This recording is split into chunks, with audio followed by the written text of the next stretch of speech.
In the ancient hills of Argolis, beneath the silent gaze of forgotten gods, two brothers were born under a blood-red moon, and prophecy whispered that love would either crown them or destroy them. This is a tale of devotion, destiny, and betrayal. This is a tragedy worthy of Olympus.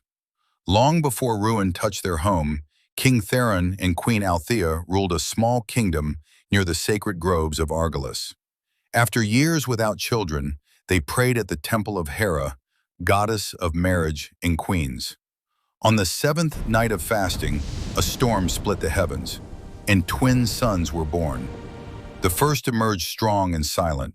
He did not cry, he only stared, as if measuring the world. They named him Alexios, meaning defender. Moments later came the second, smaller but loud, fierce, and burning with life. He clutched his brother's finger as though refusing to be left behind. They named him Darian, meaning gift. From childhood, the two were inseparable. Alexios was calm as winter seas. Darian was fire beneath the sun. Where one stood, the other followed. They trained together in swordsmanship, studied philosophy, rode horses through olive groves. They bled together in mock battles and laughed under starlit skies. The people called them the twin pillars. But though born on the same night, fate had written different desires in their hearts. Alexios longed for honor and legacy. Darian longed for passion and glory. Years passed and the kingdom flourished, until one spring morning when a ship from the island of Naxos arrived at their harbor. From it stepped a woman who would bend destiny. Her name was Elara. She was not merely beautiful, she was radiant. Her hair flowed like dark rivers at dusk. Her eyes held storms and secrets. She had come to Argolis seeking refuge after pirates raided her homeland. The moment Darian saw her, the world seemed to narrow. And when Elara's gaze met his, something ancient sparked. It was immediate, dangerous, unavoidable. Alexios noticed it too, but said nothing. He offered her protection in the palace. Darian offered her laughter in the gardens. She walked between them like Aphrodite testing mortal hearts. Days became weeks, and whispers spread. Elara spoke most freely with Darian. She smiled more when he entered the room. Their hands brushed once beside the fountain, and neither withdrew quickly. Yet Alexios, bound by pride, began to feel something he had never known: jealousy. For the first time in their lives, silence grew between the brothers. The red moon returned, and the gods were watching. Love in Argolis had become a silent battlefield. Alexios could see it clearly now, the way Elara leaned toward Darian when he spoke, the way her laughter softened in his presence. And though she had never spoken the words aloud, her heart had already chosen.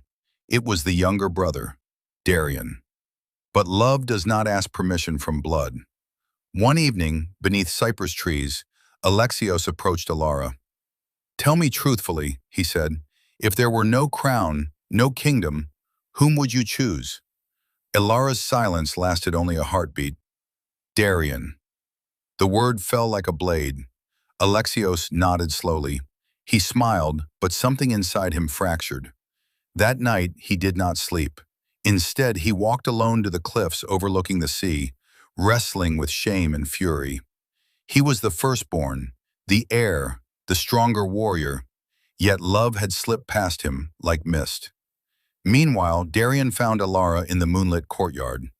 "I would abandon the throne," he confessed. "I would leave Argolis itself if it meant loving you without causing my brother pain." But fate had already begun sharpening its knife. The following morning, Alexios summoned Darian to train, as they had done 1,000 times before. Steel met steel beneath the red dawn. At first, it was routine. Then it wasn't. Alexios attacked harder, faster, fueled by something darker than rivalry. Darian stumbled back. "Brother, what are you doing?" "Proving," Alexios answered, "that I will not be cast aside." The duel escalated. Guards shouted, but neither listened. And then, a slip of the foot, a moment's imbalance. Darian saw his opening. He struck, not to kill, but to disarm. Yet the blade pierced deeper than intended. Alexios froze. His eyes widened, not with hatred, but with regret. He collapsed into Darian's arms, and with his dying breath he whispered, "I loved her too." The courtyard fell silent except for Darian's shattered breathing. Elara arrived too late. When she saw Alexios lifeless upon the stones, horror washed over her face, not only for the fallen brother, but for the living one. Blood had broken what love had begun. The kingdom mourned its heir.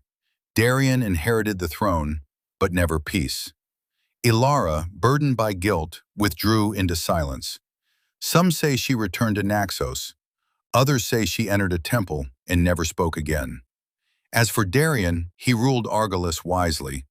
But every red moon, he walked alone to the cliffs where he and Alexios once dreamed of glory. And the people no longer called them the twin pillars.